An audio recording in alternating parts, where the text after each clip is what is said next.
Uncomfortable truths you need to accept to grow. Once is a mistake, twice is a decision. Everyone slips. You say the wrong thing, trust the wrong person, ignore a red flag. That's human. But when the same situation repeats, it stops being accidental. It becomes a choice, either to stay unaware or to tolerate what you already know isn't right. For example, if someone constantly disrespects your boundaries and you keep allowing it, the second time isn't about them anymore, it's about what you're choosing to accept. Growth begins when you stop calling repeated patterns bad luck and start recognizing them as decisions. People never forget the way you made them feel. Details fade, conversations blur, but emotions leave a lasting imprint. You may not remember every word a teacher said, but you remember how they made you feel, encouraged, small, or invisible. In everyday life, this shows up in small ways. A manager who listens during a stressful moment earns loyalty. A friend who dismisses your struggles creates distance. Your impact on others is rarely about grand gestures, it's about consistent emotional experiences. If you're not losing friends, you're not growing. Growth changes your standards, your mindset, and your direction. Not everyone will align with the version of you that's evolving. And that's not a tragedy, it's a filter. Imagine you start prioritizing discipline, healthier habits, or meaningful goals. Some people may drift away because you no longer match their lifestyle. That doesn't mean you've become too much. It means you've become more aligned with yourself. Growth often requires letting go, even when it's uncomfortable. An apology holds no weight if you have to ask for it. A real apology comes from awareness, not pressure.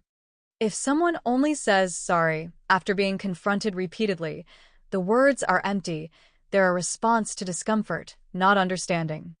For instance, if someone hurts you and only apologizes when you threaten to walk away, what they're really responding to is consequence, not empathy. Genuine accountability shows up without being forced. If your absence doesn't affect them, your presence never mattered. This one is hard to accept, but it's clarifying. Your presence should have value, your energy, your care, your time. If you disappear and nothing changes, it may be a sign that the connection was one-sided. Think of relationships where you're always the one checking in, initiating, or giving. When you step back and silence follows, it reveals the truth. Not all connections are mutual, and recognizing that saves you from investing where you're not valued. Know both sides before you judge. Every situation has layers. What you see is often just the surface. Quick judgments feel satisfying, but they're usually incomplete. For example, someone showing up late repeatedly might seem careless until you learn they're juggling responsibilities you never saw. This doesn't excuse behavior, but it adds context. Understanding both sides builds wisdom, not just opinions. You can't heal from what you don't let yourself feel. Avoidance delays healing. Ignoring pain doesn't erase it, it buries it, where it quietly influences your behavior, your relationships, and your peace of mind. Real healing begins when you allow yourself to fully experience emotions, even the uncomfortable ones. Grief, anger, disappointment, they all carry information. When you sit with them instead of escaping them, you begin to understand them. And once you understand them, they lose their control over you. Taken together, these ideas point to one theme: awareness creates growth. When you become honest about your patterns, your relationships, and your emotions, you stop living on autopilot.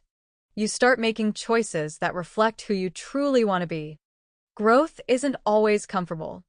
It asks you to outgrow people, face truths, and feel things you'd rather avoid. But on the other side of that discomfort is clarity, and that clarity changes everything.